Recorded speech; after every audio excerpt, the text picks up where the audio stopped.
Somebody's having some difficulties over there. But nevertheless, y'all know what today is. Today is Monday. It is 6:40 on this Monday, which means it's Monarchs of Wrestling time, all right? Y'all know who I am. Y'all don't see me since the beginning of the show. The playmakers in the building, Darnell Silence. All And right. over I to think I'm my good left. now. I don't think you're good just quite yet.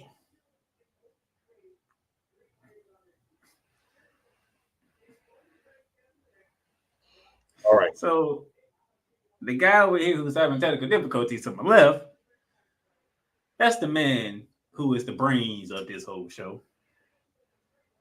That is Cool McCain over there. You might, Lord, you might be got you good now. All right. All right. All right. Good people, what up? I appreciate you doing the intro there, man. Things kept looping real crazy on my end, but it's all good because it's Monday. It's Monarchs time, and you got your two. What I gotta say? Your two kinds right here to give you some updates, some info, and some thoughts on everything happening in the world of pro wrestling, AEW, Mhm. TNA, and of course the big dog, WWE. So I know we normally go in order, but I have something I would like to discuss before anything else, Uh, and that would be my man Trick Willie. Yes, sir. The boy whoop Trick Willie. that trick. Whoop that trick. Whoop that trick. Whoop that trick. Yeah. Uh-huh. I like it. I'm gonna But be yeah, honest. Trick William took out Ilya Dragunov, I'm gonna be the honest. new NXT champion. I don't think none of us thought that was gonna happen. So the only reason I thought it was going to happen was because if he lost, he had to leave. Oh, yeah, I That forgot was the about that. only thing that made me be like, he might Actually, actually no, do it. no, you're right. You're But right. like You're right. realistically speaking, yeah. But realistically speaking, like thinking about, it, I'm like, I don't know. Maybe they about to move to main roster, which I think would have been a bad move. But man, hey, it did. And what's important about that to me personally, right? Is now we have multiple quality champions that are African American, right? It's not something, as Moose said. Moose say it's not something he want to even have to talk about because he wanted to be so normal that it's just what happens, and it's not even something that we need, to have this type of discussion about. But real quick, playmaker, we got a couple of dudes here. So we got, of course, Moose, TNA World Heavyweight Champion. We got Swerve Strickland, AEW World Heavyweight Champion, and now we got Trick Williams, NXT World Heavyweight Champion. So we have the three top promotions in the world have at least one of their brands have an African American champion. Um, any thoughts on that, man? Um, One, it's funny how all that came together, and I think there's like a meme going around about that, but it says four African American champions. I'm gonna let y'all guess who the fourth person of that be. But it's crazy though, cause remember, Samoa Joe was champion while Roman Reigns was champion. Roman Reigns lost, then Samoa Joe lost. This did happen. Yeah, so it's kind of funny that how these things are actually happening. But man, hey, what can you say? It's a dawn of a new era in professional wrestling. And not to mention WWE's other two champions are a Puerto Rican, and a half Caucasian, half Cuban individual. So a lot of different ethnicities represented in just the men's world heavyweight champions or WWE champions, um, out here right now. So as I'm gonna say it as Drew would say, out here in these streams, we're loving it.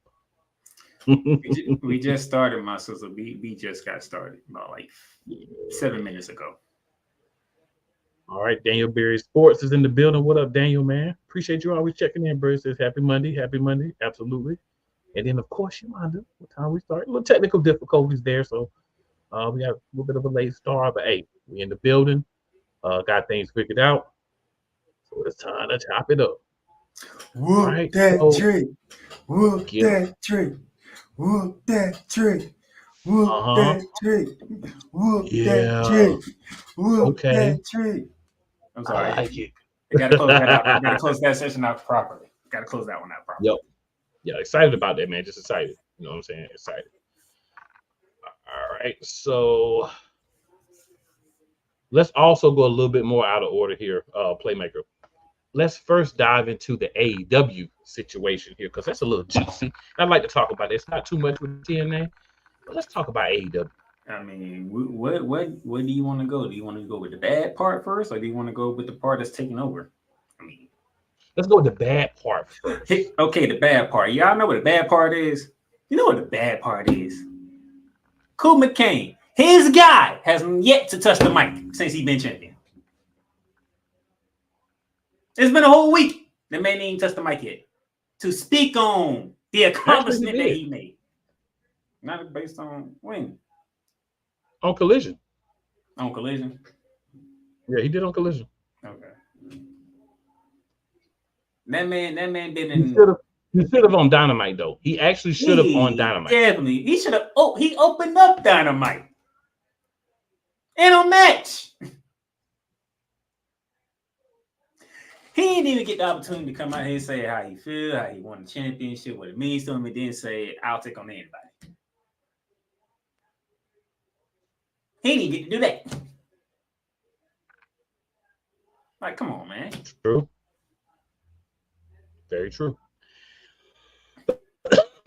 And the reason why Playmaker makes the comment and say, like, hey, he ain't even get, it's been almost a week he hadn't, it's because what? People ain't watching Collision. And why aren't people watching Collision? Because they have done anything to make you watch Collision. You know, they think getting a grizzled young vet. No, that's not going to make people watch Collision. You know what's going to make people watch Collision? It's this wild, crazy, insane thing that is hard to do when you sniffing nose candy, like it's sinus medication. And that is storylines, actual storylines. The only ongoing storyline that we can think of that we actually like in AEW is what? Swerve. Outside of Swerve, tell me something. And if I'm wrong, correct me. Tell me something that something else that people really want to see. We might be building towards a couple other things, but we got to give them more weeks. I ain't going to really mention them yet because they need a little bit more time to fester. Besides the one that we're going to talk about in a few minutes. Mr. Cole Johnson, by the way, shout out to Cole Johnson. He started his new show today, the morning show for Cole Johnson. Congratulations. So yeah, Cool said that, but as Cool also said, hardly a lot of people didn't watch Collision because there was nothing about Collision that was on Twitter, Facebook. Like nothing happened on Collision. So I didn't even know he had a mic on Collision. But I did end up seeing a picture of him in cardio fight, and I'm like, dude, we can't hear the man speak. Yep. So to get on it real quick, as Cole says, Strickland spoke on Collision where Claudio interrupted him. They said he will find out who is his next opponent at Double or Nothing on Dynamite. So he'll find out his next opponent, but he fought Claudio. I thought it was a solid match. It was a good first world title defense, second match as world champion. Claudio's the perfect guy to beat. I mean, I don't mean to put it like whatever, because I like BCC, you know, but what have they done lately? I mean, if you're a guy like Claudio, it's like 21 championships or more on AEW, and you don't have one. You don't have a TV championship. You don't have a TNT championship. You don't have nothing. Come on, bro. One of your club mates do though. Yeah, he does. He does. Then Cole says Collision was created for CM Punk to avoid the Young Bucks. Since they screwed that up, the only other storyline that people want to see on AEW is Tony Storm. Then he says, "Thank you, Playmaker." Then Cole also says Claudio put up a banger, but you knew he was doing the favors for Swerve. That's the thing. Every match in AEW, we can argue is a banger, right? You can go and watch any match and it's a really great match. That's never been a question, right? I think if we're just looking at the product itself, if we're just saying we're going to watch some guys we may or may not know, and we want to see really great matches, AEW's your place. But let me put it like this. AEW, that's when you can get your cakes, your ice cream, your candy, all the good stuff. But once you come down from all that high, right? What happens? You crash, and you have nothing. You don't know which way to go. Speaking of cakes, did you happen to see Tony Storm this past week? Have those cakes exploded to triple level frosting? You don't know. I did that on purpose. I would have to say I believe so. And Deonna Purrazzo, I'm liking Thunder Rosa. They might be double layers, not triple, but Thunder Rosa. We got a little something going on there as well. And there's many others. But before I trail off onto the cake train, I'm going to pull it back just this once. I'm going to use the reservedness and say, let's talk about the good part that happened in AEW this week. There's actually two things. Great match between Powerhouse Hobbs and the former Dean Ambrose, Jon Moxley, for the IWGP World Heavyweight Championship. I love the fact that IWGP allowed him to defend it on AEW. Shows that they have a great working relationship, but it also told us who was going to win the match from the beginning. You're not going to get a new championship from IWGP and then come lose to Powerhouse Hobbs. I love Powerhouse Hobbs. I think Powerhouse Hobbs is one of the most underrated guys on the roster, along with another big manly man, a big meat-slapping man, or whatever, and Wardlow. These are two guys who they don't have to be top-tier stars, right? They don't have to be fighting for world championships right now. They can be fighting for Ring of Honor championship, TNT championship, Continental Classic championship. They could be fighting for the Ring of Honor television belt. It's so many belts. Tag team championships with somebody else altogether. They're not being properly utilized. But Powerhouse put on a good display. So shout out to him for putting on a good display as well. He worked well with Moxley, and he looks like a guy that you can move up, but they always do this, so I have no hope. Then, of course, the whole angle. So we calling this good, or are we just calling this hilarious?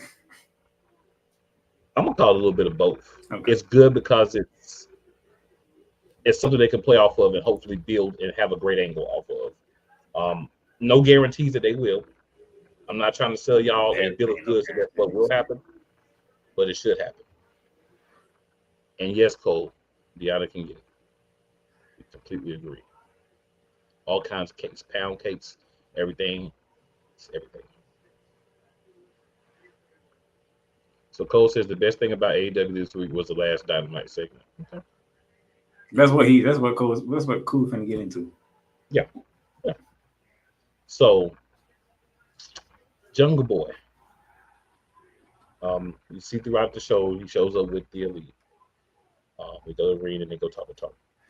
So Babyface Jungle Boy. Also, I say Jack. Or I guess it's Jack Perry now. He doesn't wear the jungle things anymore. Babyface. Cry me a river.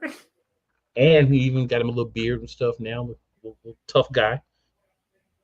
those who might be Michael Jackson fans or remember that crotch grabbing tough guy, Jack Perry. He comes out, calls out Tony Khan. Tony Khan comes. Just Tony want to help you, make it grow AEW together and shake my hand, reinstate me, and let's get it. Paraphrase, of course. So they do that, right? After that happens, he's walking around and holding each other hand up. Jack Perry then socks him in the stomach with the microphone, and Tony Khan acts like he got stabbed with a sword. Right? That was. I don't know who to blame, Jack. I don't know who to blame, Tony, or just blame both of them because that just didn't look right at all. I'm gonna say Tony, but not really because he's not a wrestler.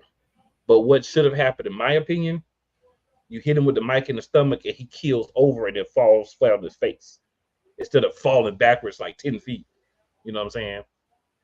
But again, a non-wrestler. I said it because I don't think because when you look at it, Jack didn't really, he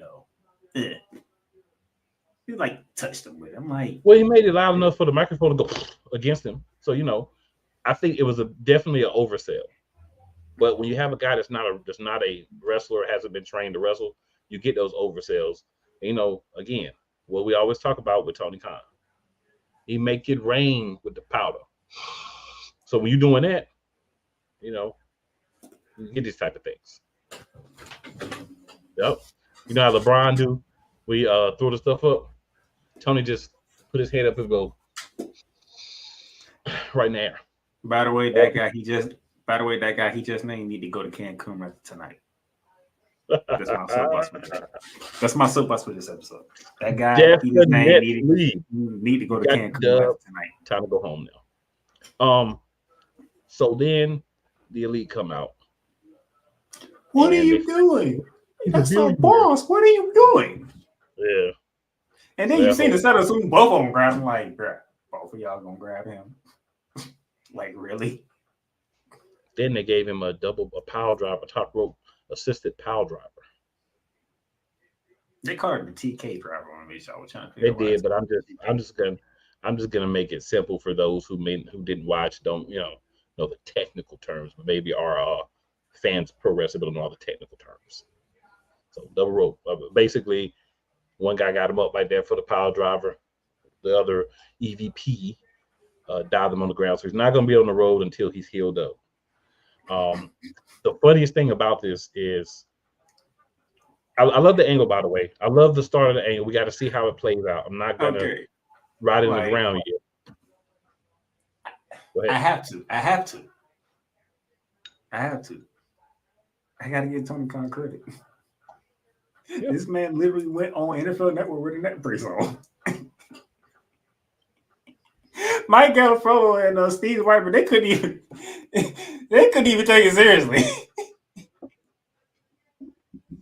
That is too funny. I know y'all used to me going off on TK, but I gotta give him credit. He showed up with a neck brace. He showed up with a neck brace. That's what was funny.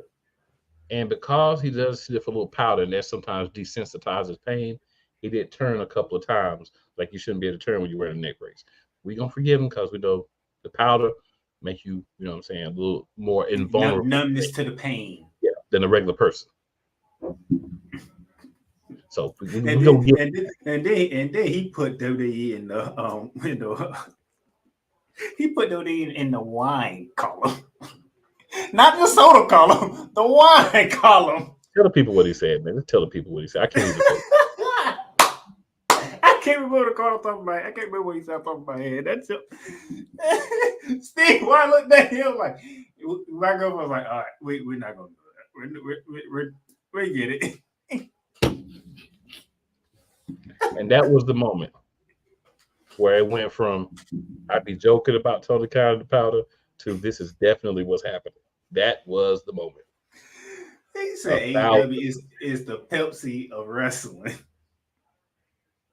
Oh, I know. He said WWE is like the Harvey Weinstein. I was like, what? That's not even a soda. You just basically saying you ain't catching WWE.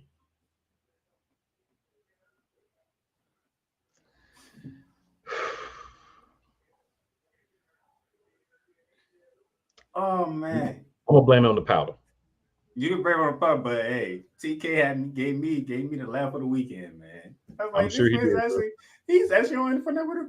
I give him credit because he keeping kayfabe alive. Like he actually showed up with a neck brace on. I'm like, all right, good. He did. Like I mean, all jokes aside, you got to give that man credit. He showed up with the neck brace. He did. He said he keep the kayfabe alive. But I just want to say what that was the whole, bruh. It probably is real to him. When do you have it's the NFL draft? When do you have people talking about wrestling during the NFL draft? Hey, when you come out there talking about Harvey Weinstein and the Pepsi and all that. No, this was before that. Everybody's like, bruh, we want to, because Dynamite Collision all happened in Jacksonville. So the whole company was in Jacksonville from like Tuesday to like whenever they left to go to their next place. Everybody's like, bruh, I want to see Tony Khan on NFL Network or ESPN doing this first round with a neck brace on. When have you ever heard that going on during the NFL draft? We want to see somebody who's in wrestling in a neck brace. Just so we can see if he's really injured or not. Most of us, we like kayfabe to us, but. And then when the Jaguars traded down, that joke even got even more funny. Because now you got to even wait longer than what you thought.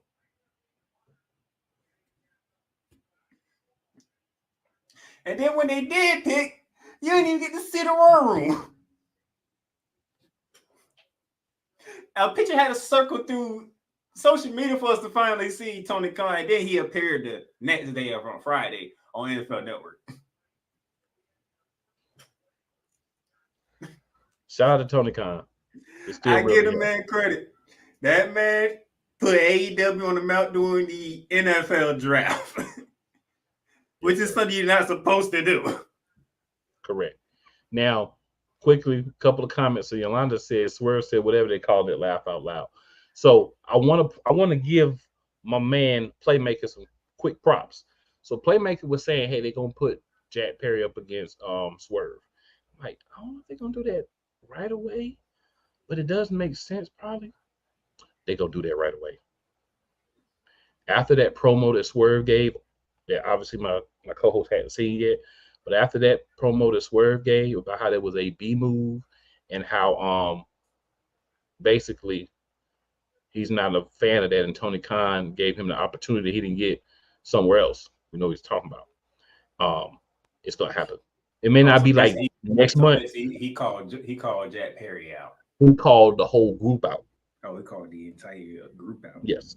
So sooner or later it's gonna happen. It may not be right away, but sooner or later it's gonna happen. Long story short. You know what I'm saying? All right, then check it. Snowman in the building. Indiana. Snowman checking in from Indiana. So gotta shout out Snowman. Without Snowman, I wouldn't be sitting across from this dude. You know what I'm saying? Because a lot of us that kind of corroborate those things together, man.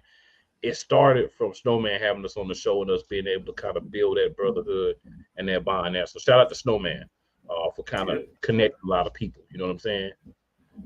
So he's indirectly responsible for Monarchs of Wrestling. So if you like the show, thank Snowman. Cole says that's going to be our Double or Nothing main event. No, sir. Hopefully, that's not a Double or Nothing main event. I think you can do better, but I think it can be like something that builds up. You know, he had his own squad. You know what I'm saying? So he already got backup off the rip. If they're smart about it, it won't be Double or Nothing. Probably be the next. It should be like what it should be is an episode of Collision is what it should be. But they'll give it. I'm saying if they do it right and they build the elite like they should build the elites, maybe 2-3 pay-per-views down the road, we get that. I'd like to see it on an episode of Collision. And the reason I say that is because they treat Collision, or they try to treat Collision like like right step under a pay-per-view, presentation-wise and everything. But the thing is, the issue is, I think they need to, and I've said this before. And TNA fans, we're gonna have to get y'all quick something because we got to, we got to get the meat potatoes here in a minute. But I think potatoes. They need to take these belts throughout the shows and make shows belt specific. Like the top belt on Dynamite, right, is the top belt on Dynamite. You also don't need then the top belt on Rampage, top belt on Collision. They don't have to be the same belt for men and women. The men and women, the women only have 2 belts right now. So obviously it would make sense. I mean, really don't need nobody on Rampage. Rampage should be Ring of Honor, really. And that's where all the Ring of Honor belts should be on Rampage. It's an hour show. You don't really care about it unless it's following like a Dynamite or a Collision. And also, this week, don't even worry about trying to find Collision because it's not going to be there. It's not going to be an episode of Collision this Saturday. And this past Saturday was after the playoffs. Is probably why Playmaker and a lot of people didn't watch it because it was after the playoff games on TNT. And by the way, that wise. And by the way, oh, these playoffs are something else. They are definitely.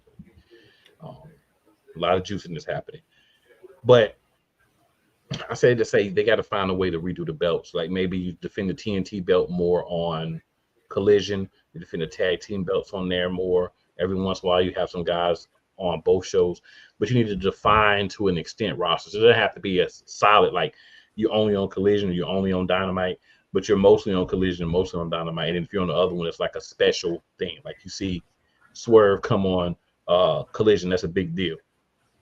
He's fighting somebody that's probably on Collision more. You know what I'm saying? That's the kind of thing that we need to get to. So Yolanda says, congratulations on your team in the playoffs, Darnell. So look at that. Got a little family love going on. Ain't nothing wrong with that at all. You know best two out of 3. Best 2 out of 3. Yes, best sir. 2 out of 3. Oh, what I tell you? What I say? I've been wrong about some series, but what I say? Best 2 out of 3. Best 2 out of 3. I get. Best 2 out of 3. That's all I gotta say. That's all I gotta say. Wait till Wednesday. That's all I'm gonna say. Wait till Wednesday. Wait till Wednesday. Cole says the Magic found magic in their offense. You know what I'm saying? They found something. And whatever they found, Cleveland don't have. Good Lord. But all good. Wednesday for absolutely.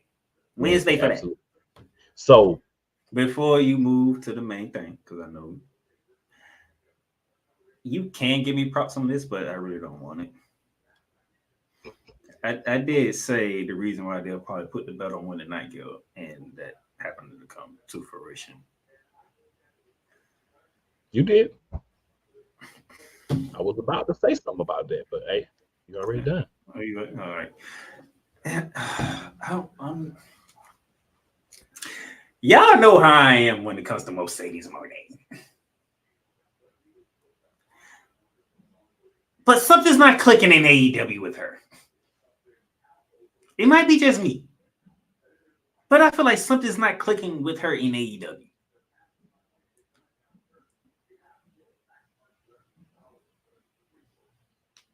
The character. I knew it from the first out. I knew it was gonna work. That's not a good CEO. No, it's not a good character for her. She needs new music.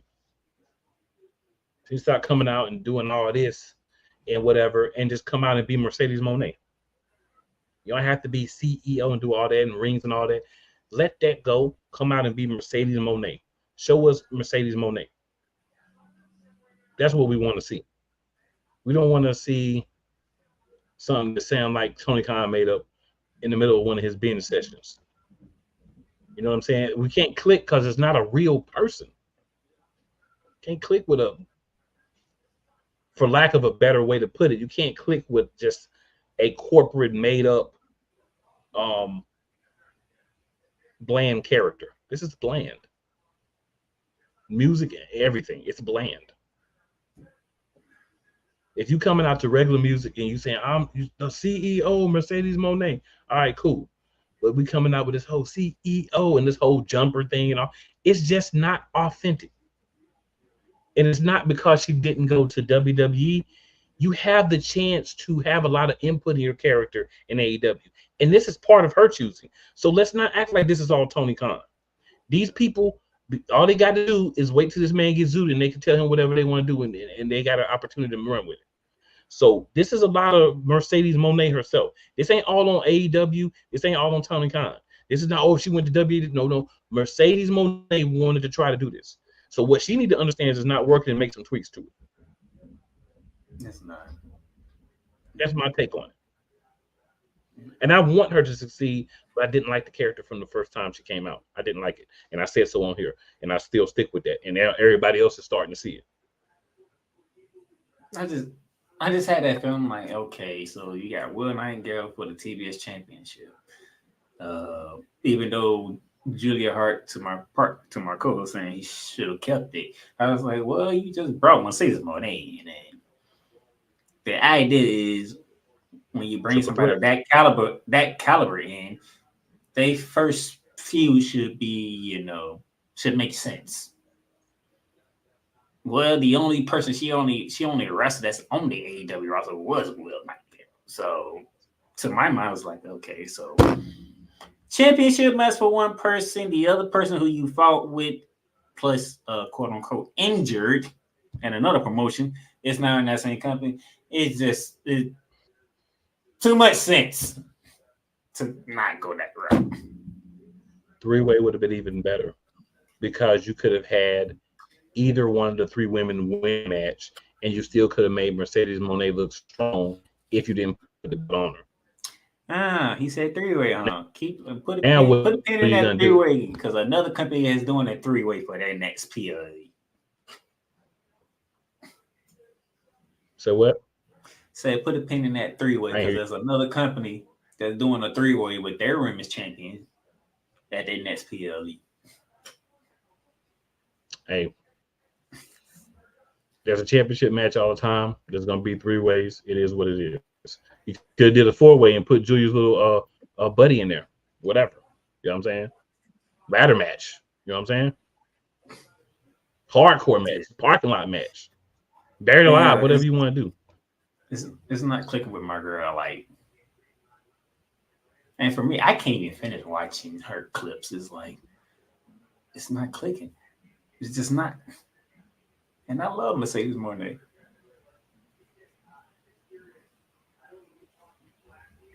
Do it hurt you, man? It does. You know what I'm saying? I'm not gonna argue with that, but this is what she did. Cole says WWE was her move. She doesn't want to be Sasha Banks, but that's where her bread is truly buttered. Buttered bread. I like that one. He also says I fought Mercedes with this move 100%. Tony was too busy snorting lines to have any input. And then he says, Mercedes, who? Oh, Sasha Banks. Sign her. I'm going back to my blow. I'm not like, bro. She delivered on the Sasha Banks character. One of the other reasons why people go at Charlotte the way that they do, it's because of Sasha Banks. You want to give Charlotte all these title reigns and give Sasha just a few. When people love Sasha more than Charlotte. Agreed. I would definitely agree. People love Sasha more than Charlotte. They don't love Mercedes because Mercedes reminds them of Charlotte. This is not a connectable character. This never was a connectable character. And I get people like my co-host who love them some Sasha Banks or Mercedes Moné in New Japan and where she was at.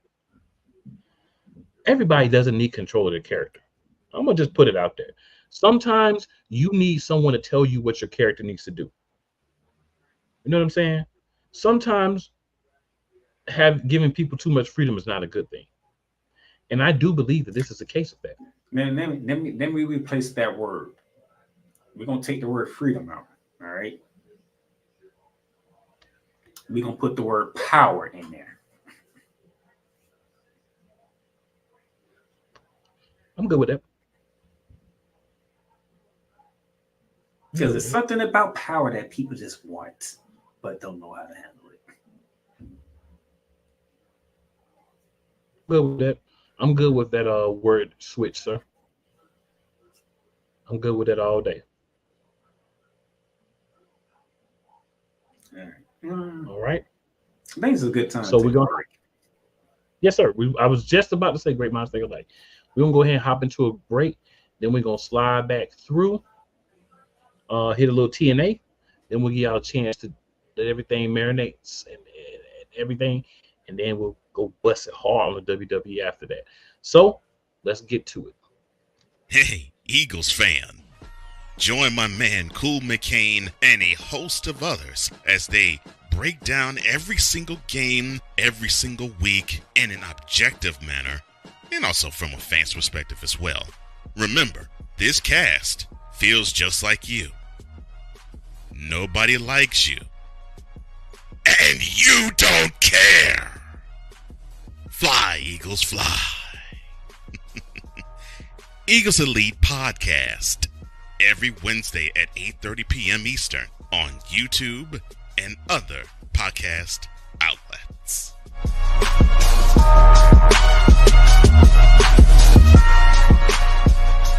Join Ryan McCarthy. I became a Jets fan because Kurt the Frog was my favorite Muppet because he was green, and the Jets wore green.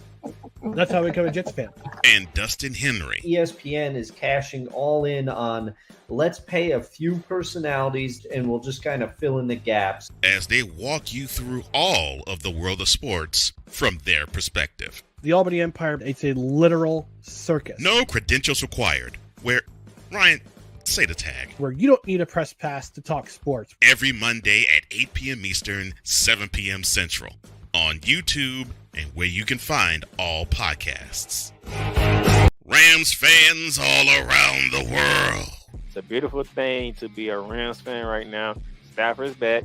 We're going to see about Cup.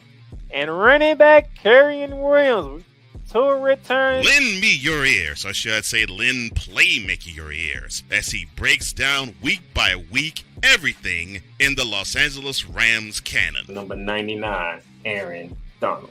Can't wait for 2029 to come to know that you are going in the Hall of Fame, and it should be first ballot, no questions asked. Join the Playmaker as he breaks down everything Los Angeles Rams style in Ramily Talk on the Playmakers Blog Network YouTube channel and where you can find podcasts. Oh, yes. The tradition, the pageantry, the spectacle, the history, the slut. Wait. I gotta rep my brother's stuff right. All my DMV soldiers, stand up! And welcome to the Commander's Gridiron Report. You want your commanders to be repped right? Well, D. Willie is your man. Commander's Gridiron Report. Every Tuesday at 11:05 a.m. Eastern, 10:05 a.m. Central. On the Sotoba Media YouTube channel. Music by J. Cool. Drew Willingham. In this case, yeah, you put the blame on Kyle Shanahan for apparently not preparing the team enough for the overtime rules, supposedly. Cole Johnson. Peyton was considered the winner, and he was the darling of all darlings for Gerald. With a special appearance by Tyrone Alizé McDummy. Ain't nobody calling me. Text. Delete! Join these two football enthusiasts as they give you Total Football Talk. Live every Monday at 4 p.m. Eastern, 3 p.m. Central on the Sertoba Media and the Comey Media YouTube channels.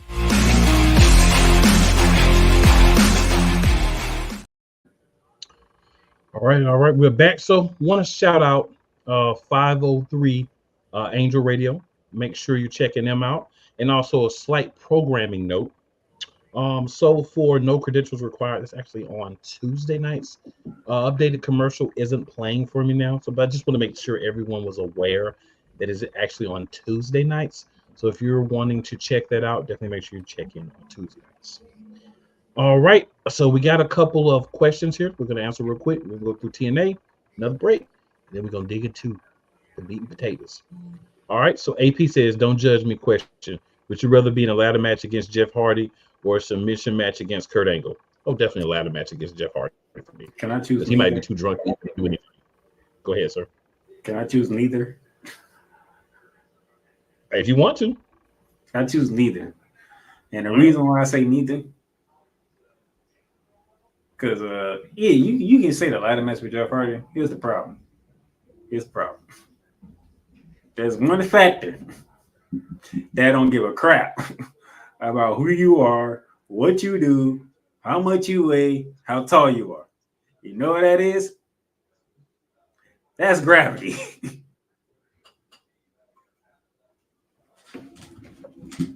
Gravity don't care. So me in a ladder match, no.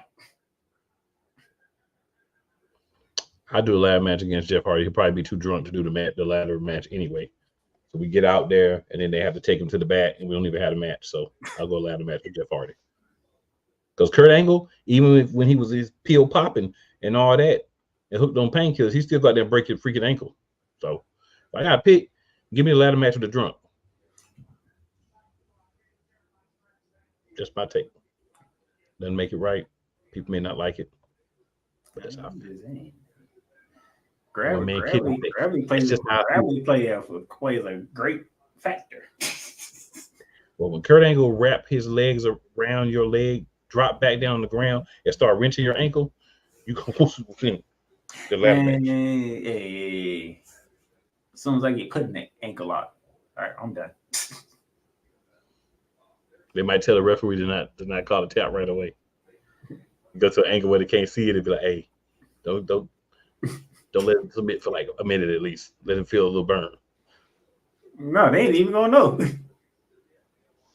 I'm saying that's what they might say when you try, because they already had the matches sketched out.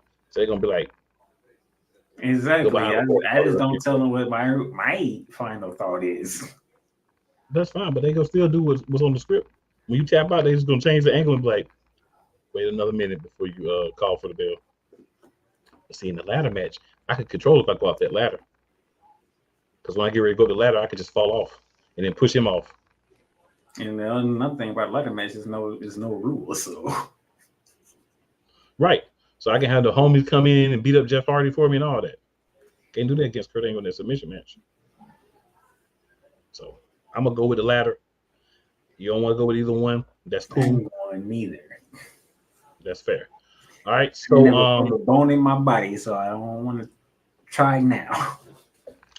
I feel it. So quick TNA results here. So Jordan Grace is going to have a match.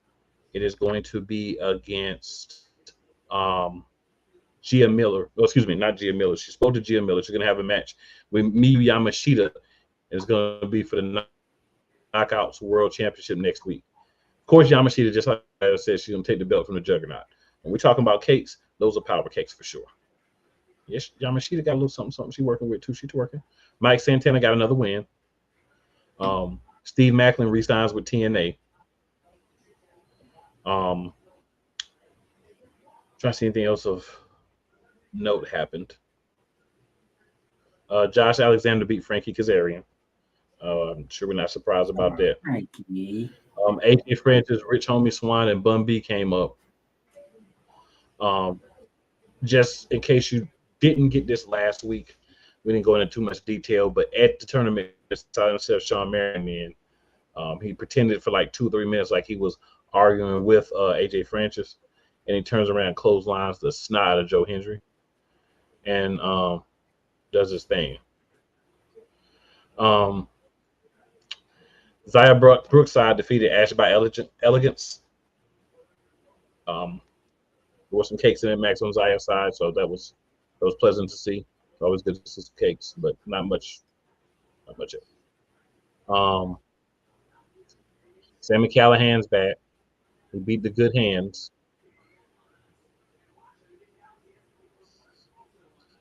As you can see, not a lot of Pico and Hotch. So that was that.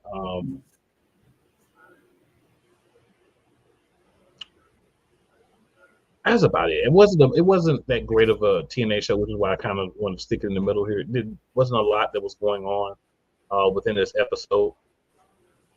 Trey Miguel's going to be fighting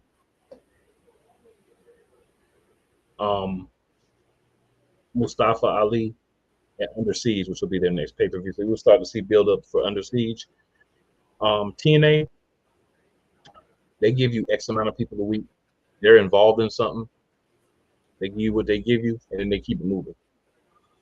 The aspect of TNA, because they don't try to drag it out. They understand that they need to put stuff into a certain box, give you what you need, and roll on out.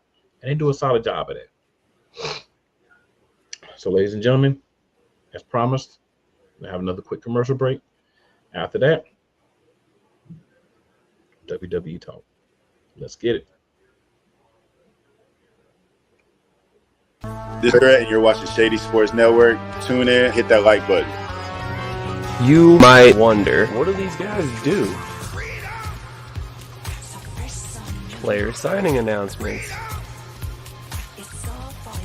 I never in a million years thought you would actually come on to break this news. So without further ado, go ahead and tell everybody what happened today. Yeah, man. I just had to work out with the Cincinnati Bengals. Signing me right out. Without further ado, I'd like to announce that, I'll be taking my talents to Salina Liberty. This just in, the Major League of Football is reportedly collapsing, unable to pay hotel room bills, with players being kicked out of their rooms and hotel managers asking them to leave voluntarily without issue.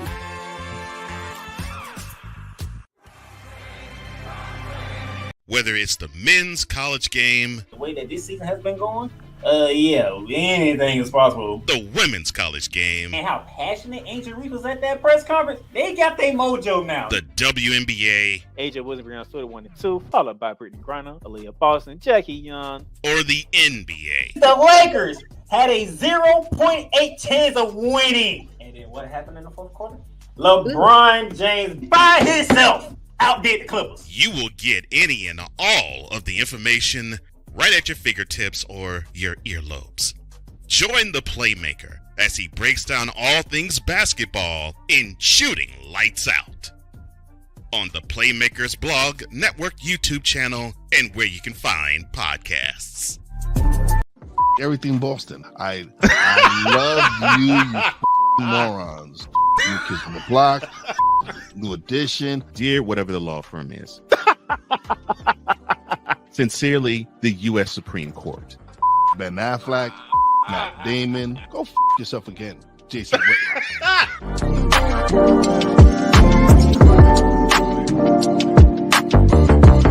Join the transporter to Hades. Your butt and gut becomes one. Join the reformer of hooker whores. This is my daughter, Placenta Booty Johnson. Join the bronze car. And ever you are in distress, take off your baseball cap and throw it in the air. Join your very own superhero of broadcasting, Chris Bass. So whatever color crown they get, they palm it and do 2 circles, and that translates to, I can be the black people. As he takes you through the week's paces in Baseline. Live every Saturday at 8 a.m. Eastern, 7 a.m. Central, Pacific time zone people, just stay asleep when this is on live and just catch the recording. Poppy J. You got the option to cry for the government. You got the option to protest. You got the option to keep buying, but this is also an option. Wise El Jefe. We're the first tech geeks. We're the first gamers. We're the first everything. Everything. Like Gen X's, we are the ones. The History Network proudly presents the crew from the New York boroughs who never wants that smoke. Nah, they want that fire. Bobby J and Wise El Jefe, Fridays at 9 p.m. Eastern, 8 p.m. Central. Check your local listings for your viewing and listening pleasure.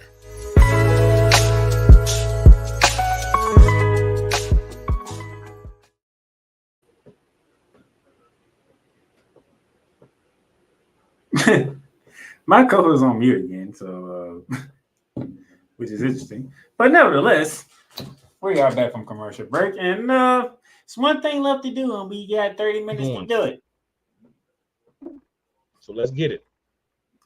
You having a lot of technical issues today, there, sir. Hey, nothing I can do about that, sir. All right, ladies and gentlemen, tonight it's a big night. It's the second half of the WWE draft. There will be 6 rounds tonight, which will be a total of 24 superstars being drafted in tonight's episode, which means part 1 took place on Friday. So on Friday, SmackDown got the first pick. Tonight, Raw gets the first pick. But the number 1 overall pick in the 2024 WWE draft to Friday Night SmackDown, the EST of WWE, Bianca Belair.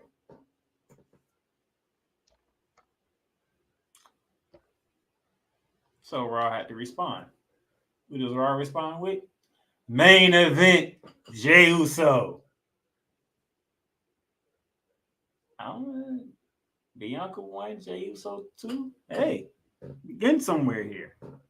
And Marco is having a lot of technical difficulties there. Then SmackDown comes back around, and they threw a surprise in there. They went down to NXT because SmackDown ended up drafting Carmelo Hayes. Him. And then Raw closed out the first round with drafting Seth freaking Rollins. Here's the interesting thing. While Cody Rhodes was announcing the SmackDown picks and Triple H was announcing the Raw picks, Mr. Hayes himself comes out there. Looks at Cody, says, what better way to officially begin my SmackDown career than going against the WWE champion himself, Cody Rhodes? There's my co-host. Look a whole lot better. Sometimes you gotta leave and come back. You know how I go. So first round, just to recap for you. SmackDown went Bianca Belair 1. Raw responded with Jey Uso. SmackDown came back and threw a surprise in there for everybody. They got your boy him from NXT. And then Raw says, we'll keep Seth freaking Rollins on our brand. But here's the thing I want you to talk about. When him came out there, he said, what a better way to make my debut than against the champion himself? Because Cody Rhodes was doing the SmackDown pit. So how you felt? I liked it. I like the fact that he came out, challenged Cody. We all knew the storyline going into the match, right? We all knew what was going on. You get him out there, he coming straight off being hot in NXT. You want to elevate him to the Raw, to the SmackDown brand. What better way than to elevate him is to have him fight Cody? You know he's not going to beat Cody because Cody's not a champ that can be beat yet, right? You can be beat as a champ once you've been champ for a few months and people feel comfortable. Like even if he lose, he good. Cody lose right now. Oh yeah, the belt needs to come off Cody. Yeah, we know that's what'll happen. So we don't need Cody to lose yet. But it was good having him be pushed like that by Melo and letting everybody know who him is in case you don't know who him is because you only seen him fight A-Town down, which makes everybody look bad in my opinion. So especially young guys. But I liked it. I liked the match. I liked the outcome. Everything went with that whole program as it should have, from him coming out to the end of the match. Oh, and by the way, that's y'all did just for y'all, those who probably asked the question in your head before you ask it. All the champions are staying on their respective brands. Yes, so Cody's officially, so Cody will be officially moved to SmackDown officially May 5th, I think, after Backlash. Yeah, that's when all this takes effect. So Cody Rhodes is moving to SmackDown. Damian Priest will stay on Raw. Becky Lynch will stay on Raw. You got Bailey will stay on SmackDown. That makes Cool happy because he loves his Fridays. The only thing that doesn't stay is the Women Tag Team Champions, which they about to lose those anyway. I'll do that later. So that's round 1. Round 2. Now, also with the rounds, there's only certain people you can pick from. I don't know if Playmaker said that's why I was gone, but you can only pick from certain people, which makes it better for me because you don't have just anybody. What makes it worse for me though is I feel like you should have just X amount of picks on each show, like maybe 5 and 5 on Fridays, and then 10 and 5 on Raw on Mondays on Raw because Raw's a longer show. No, they did some extra picks after the show. I got those too. Yeah, they did. Round 2. My sister's still on here. She's gonna love this. SmackDown. They first pick in the second round was the Viper, Randy Orton. I'm gonna tie Randy Orton back to another round later on, a little later. Speaking of shocking moves, Raw comes up, and Wade Barrett almost lost it on commentary when he heard this pick for Monday Night Raw. Monday Night Raw. I said, okay. They came back with so you want to get Carmella Hayes, right? So I'm gonna get somebody who actually signed the SmackDown contract, who is still part of NXT, and that will be Braun Breaker. I have never heard a man crush on commentary like the 3 or 4 minutes after Braun Breaker went to Raw. That's all I got to say about it. Wade Barrett almost lost it. But SmackDown did a surprise of their own. I didn't see this coming. I don't know if my partner seen it coming. SmackDown responded by getting the irresistible force Nia Jax coming from Raw to SmackDown. I've been telling people for a while, Bloodline needs at least one female. Just had to happen. And then Raw finished it off by keeping the Revenge Tour going on Raw and drafting Liv Morgan, which is a smart move, by the way. My co-host likes Liv Morgan a lot more than I do. Just want to let y'all know. But I'm saying for us, show-wise, smart. Keep the Revenge Tour on that brand. It won't make sense bringing Revenge Tour to SmackDown. That would have made more sense. Never mind. You're right. Don't go there. I'm speaking storyline wise. I ain't speaking to my liking, okay? I didn't say anything. You were going there. But I didn't. Yolanda says, yes, I'm still here. We know you're still rocking with us, Yolanda. We know it. You feel it in our bones. So that was round 2. Round 3. Like I said, I'm gonna come back to Randy Orton after this round. Yes, this way it got interesting. SmackDown, smart move, and with this move, they bought Wade Barrett back. they keeping the megastar LA Knight on SmackDown. Wade Barrett was happy for that, but that would have lost Wade. Yeah, that would have lost LA Knight. Wade Barrett would probably have quit. Raw comes in, they keep Ricochet. Now, unless y'all gonna do something with Ricochet, I don't know why you drafted him. I see Ricochet drafted on the main show, and I'm like, wow. And this is no knock to Ricochet, because I think Ricochet is one of the most amazing wrestlers in all of wrestling. But you do nothing with him, so why? Exactly. SmackDown comes back with that second pick of the third round, and they draft the Bloodline. And that's because reason why before y'all, the Bloodline went in the third round because Roman Reigns withdrew himself from the draft. If Roman Reigns went and withdrew himself from the draft, I'm pretty sure that probably would have been the first overall pick in the whole thing. Disagree. Agree. Prince Puma, Yolanda Williams. I like that, Yolanda. And he was better as Prince Puma than he ever let him be as Ricochet. And Apollo Crews was always better as Uhaa Nation he's ever been as Apollo Crews. But another story, another time. Yep. I don't think they would have been the first overall pick because I think they wanted to do exactly what they did as far as who was number one. But I think they would have been earlier than they were. Okay. And then to close out round 3, Raw drafted Sheamus. This is another, like, for Raw, I'm like, y'all some suckers for your picks, bro. Like, real talk. Y'all some suckers for your picks. I'm not even going to, like, these some suckers for your picks. The 3rd round picks were sucker picks, bro. Sheamus, 3rd round. Mm-hmm. Come on, man. Even though him and Drew McIntyre had a nice little promo going on Monday night. Don't none of that matter, though. Drew McIntyre, 3rd round pick. Okay. Sheamus, 3rd round pick. Why you playing with me? Now, I did say I was going to get back to Randy Orton after I got through this run because Solo Sikoa has legit beef with Kevin Owens.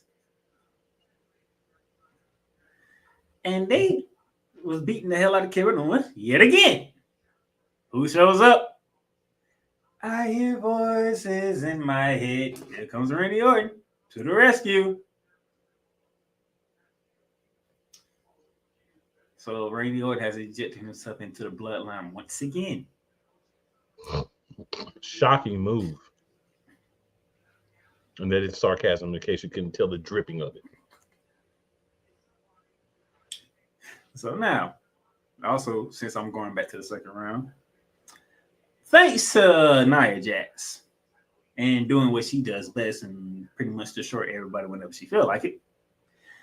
Instead of Naomi and Tiffy having a one-on-one match for the winner facing Bayley at Backlash, like we didn't have this happen like 2 weeks ago. Thanks to Nia Jax destroying all 3 of them, all 3 ladies get to face each other at Backlash. If you would have went ahead and booked a triple threat, AEW would have beat them to the punch. But no. Didn't do that. Why you sound so disappointed at AEW? You sound very hurt right now. It's not even hurt. It's disappointment. Like, you trying to go out there and make yourself a viable number 2. And the stuff you're doing is like, bro, you got to help yourself too. Just saying. So that's the first 3 rounds right there. And some of the action that we got to see. That was noteworthy, should I say. And then we get to round 4, the final round of the Smackdown draft, because it's only 2 hours. Smackdown first pick was the phenomenal AJ Styles. So it don't matter if he wins or loses at Backlash, he's going to lose. He's still going to be on SmackDown. That's supposed to make you think you can win. We ain't stupid. We ain't stupid. Yeah, right. we ain't right over here, but that's what's supposed to make you think. Then Raw comes out, they drafted all 4 members of the Alpha Academy. Akira Tozawa, Otis, Maxine Dupree, and Chad Gable. This is why I'm going to take a pause right here because thank you. We had a question last week before we got to the show. Mm-hmm. What would happen with Chad Gable and the Alpha Academy? What did you think of what took place on Raw? We're seeing the beginning of Chad Gable being probably the booted or quitting the Alpha Academy. Or kicking them all out of the Alpha Academy and bringing in the Creed brothers, I believe. Okay. Who will also end up on Raw where Chad Gable is at.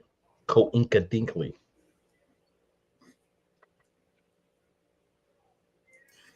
And he went pretty hard at Maxine Dupree. He did. He went pretty hard at Tozawa too. But I still think he went the most disrespectful and the hardest at Otis.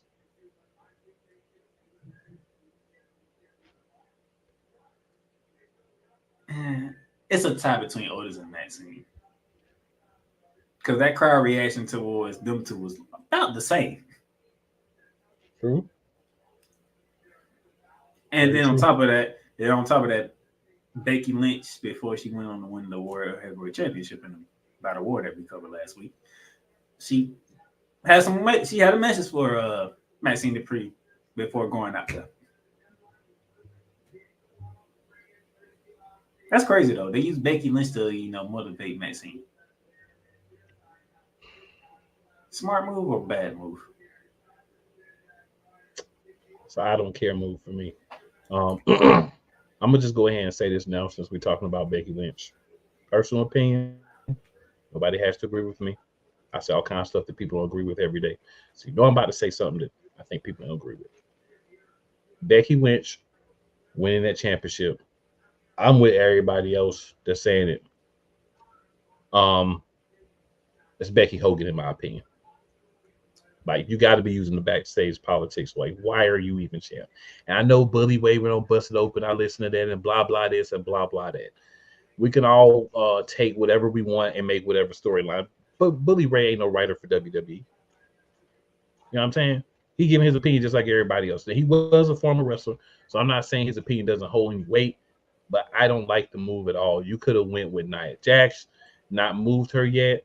You could have went with Liv Morgan. You could have went with somebody totally different. At some point, you got to start to elevate other females. If you don't want it to always be Becky got to have a belt, or Rhea got to have a belt, or of course Charlotte's going to come back and end up on Raw. Charlotte got to have a belt. You have to elevate other people to be believable. This was a perfect opportunity in a battle royal for women who may not win in a one-on-one match to get their hands on a championship. And what did you do?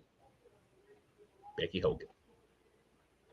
Disappointing piece of storyline, Triple H. You haven't had many so far, but I'm disappointed in this one personally. My co-host doesn't agree, and that's fine. But that's how I feel about it. I don't. But something was brought to my attention that I didn't think about. And I think this helps.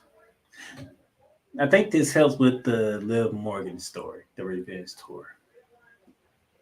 And when Mommy won the Warrior Rumble, right? Who did she have to eliminate to win that Warrior Rumble?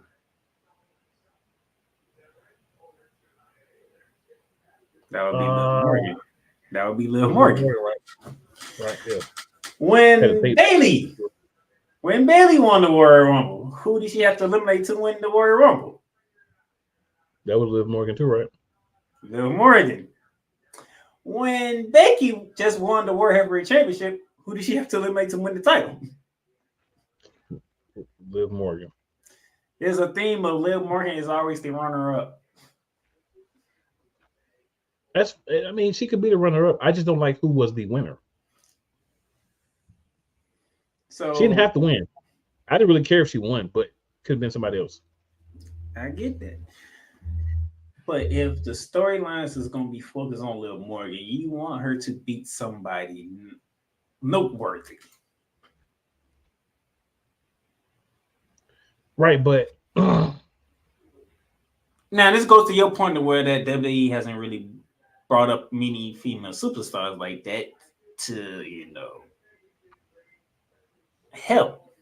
And yeah, Cole, you're right. Who did Becky Lynch pin in the Elimination Chamber match to get that title match at WrestleMania? Liv Morgan.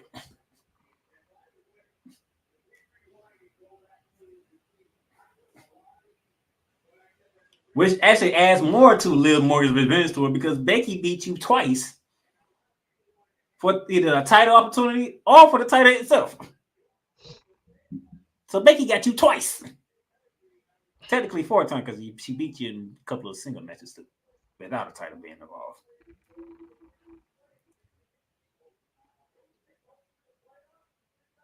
So you have Liv Morgan who got her revenge on Money by taking her out even though that wasn't the plan to go with. Now you have the man Becky Lynch who owns you, who just owns you. All right. I hate to do this to my co-host, but if I had to put it in sports terms, Becky Lynch is like the Denver Nuggets to the Los Angeles Lakers right now. For whatever reason, you can't beat her. You can't beat her. No matter what you do and what kind of match it is, you can't beat her. You had her in the singles match, you had her in the Elimination Chamber, and you had her in the Royal Rumble. She beat you all times.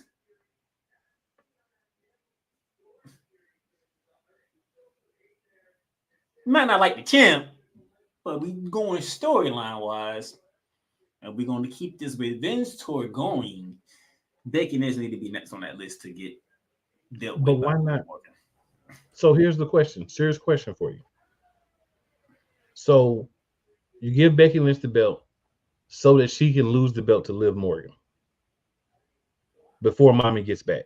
So Mommy's had the belt for over a year, and now we're going to have 2 different champions in like 2-3 months. To be honest, now that I'm sitting here thinking about it, I think Mommy might be out for a little longer than what we initially thought. I mean, she may take some more time, but even if she's out 3 or 4 months, we have 2 champions in 3 or 4 months. And I'm saying longer. I don't think it'd be any longer than that. Because I think they want to bring, if they can't bring her back for SummerSlam, Warrior Room probably be the next logical option. Yes, I'm skipping Survivor Series. You skipping a lot talking about Royal Rumble. Yeah, I know. For Mommy, because Mommy's too draw. You can't. You got, even if it's not by SummerSlam, you got to get her in there when she's ready, because that's Mommy. Mommy makes a normal Raw more electric. I'm just throwing that out there. I'm just saying, especially if it's not around SummerSlam, my next logical thinking is Royal Rumble, because Survivor Series was not working. Unless they gonna do War Games like they did with the men's. The only way I would say you wait that long is if you're gonna bring her back, have her win the Royal Rumble, or get her belt back at WrestleMania.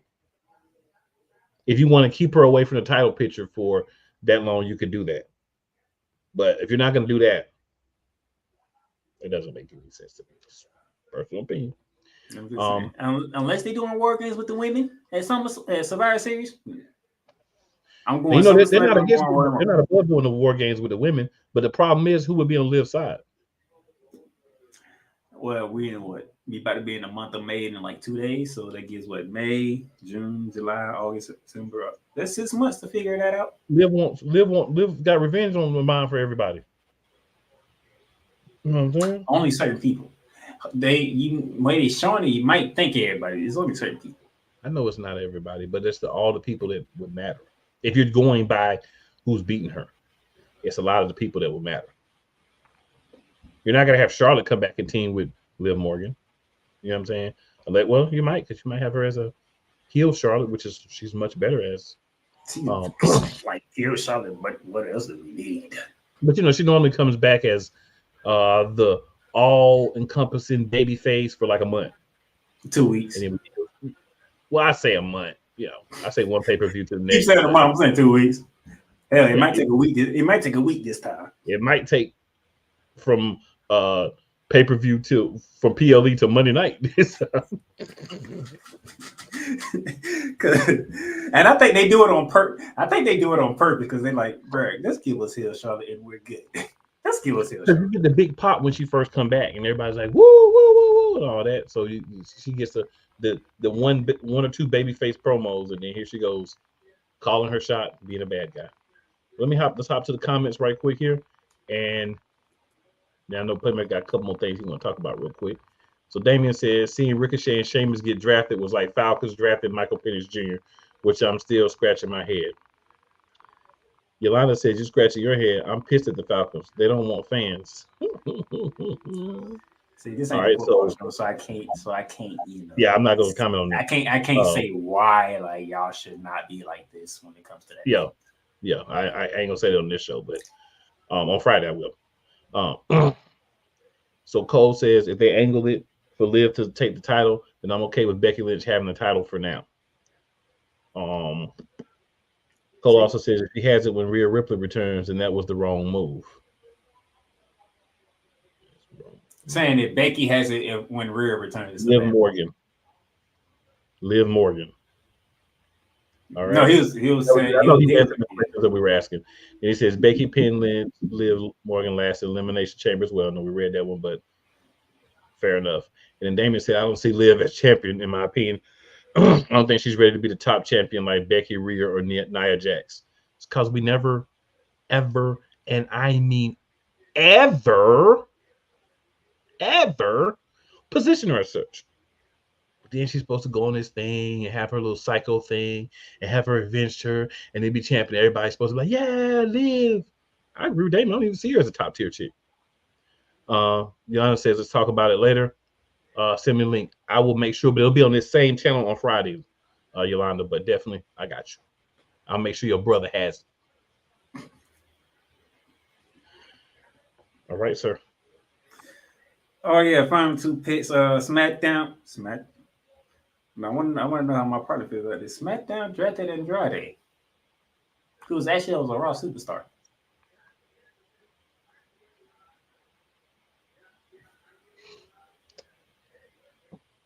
LW. Even though you ain't working with that group right now. Yeah. And then Raw's final pick, NXT. Didn't see this coming. I don't even think my co-host saw this coming. Kiana James from NXT to Monday Night Raw.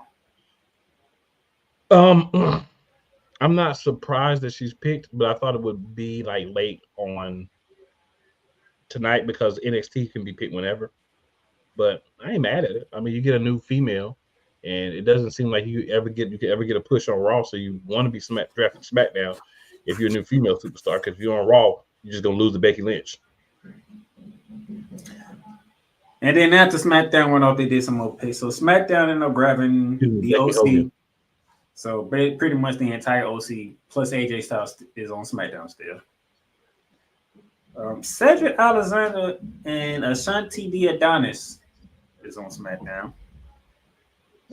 And then Baron Corbin is back on the main roster and back on SmackDown.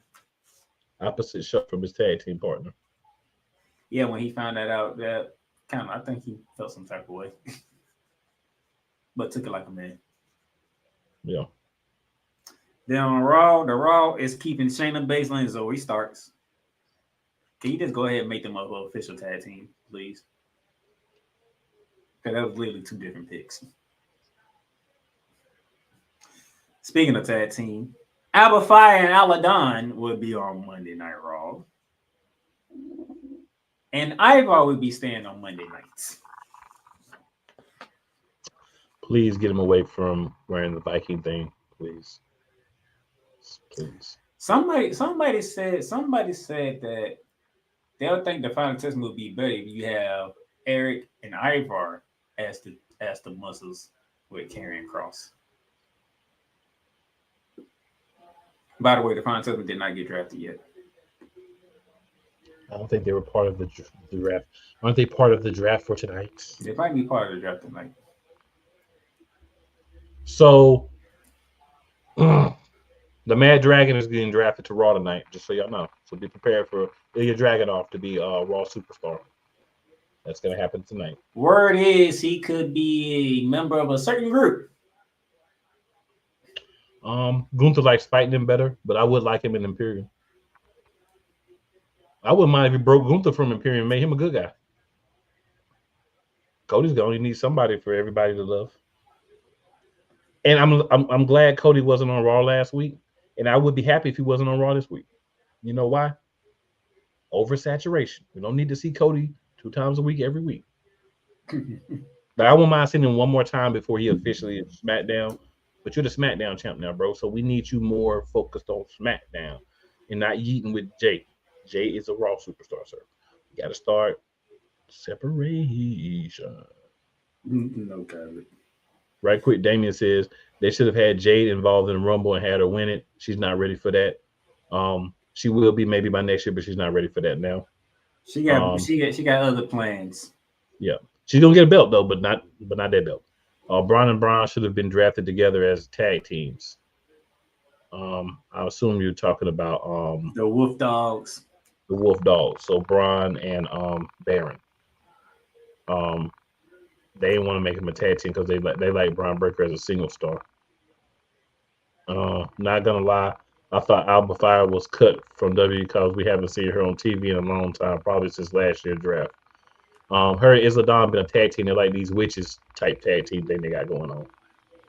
So it's kind of weird, but I mean it works at the same time. Don't ask me how to explain it.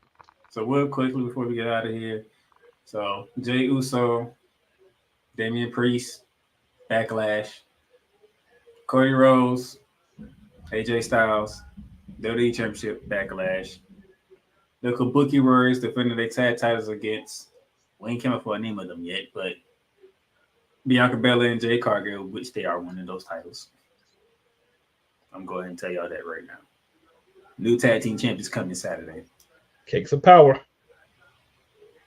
I think there's a triple threat match for the WWE Women's Championship. Bayley defending against Tiffy and Naomi. Those are the 4 matches that are solidified for this week's Backlash right now. And there's probably going to be some more matches added. There's only 4 matches. And they're going to be in France too. Yep. So that's it. Tonight is the second half of the draft. And we'll recap the entire draft next week. Yes, we will. We may even talk about these horrific SmackDown picks again. But there'll probably be some better ones made tonight. I guess they were saving a lot of the good players for good people for Raw. He's already a face. Right. Roman was a face the moment he lost the belt. Most people were tired of Roman having the belt, not of Roman. You come to a point where you transcend the belt and he's there. You don't need the belt anymore. There we go. Playmaker, any last thoughts? Because we know it's that time, it's the witching hour. It is. So y'all go enjoy the Raw. Make sure you keep in mind what's going on. This is the final part of the WWE draft. And once Backlash is over, the results of this draft will go into effect. Once Backlash is over. Mm-hmm. And make sure 4 of those friends and 4 of those enemies know about your boys. You know what I'm saying? Maybe they don't like you. It doesn't mean they won't like us. And also, always make sure you remember, it's not where you start. It's always where you finish. And I wanted to end the show differently tonight because my man, Cole Johnson, had his first episode today. So I wanted to play his teaser as the outro tonight. Let's ride. Whether it's news, the largest egg producer finds bird flu in chickens at a Texas plant, weather, devastating tornadoes rip through the heart of the United States, inspiration, a breast cancer survivor completed the journey of chemotherapy, and now begins a future one of matrimony, or sports. Michael Jordan is shown on a photo with Diddy. LeBron James has a video extolling the virtues of a Diddy party. This has been yet another Beating a Dead Horse presentation. We got you covered. BS3 Network proudly presents The Morning Shift with Cole Johnson. Live every weekday morning beginning April 29th at 8 a.m. Eastern, 7 a.m. Central.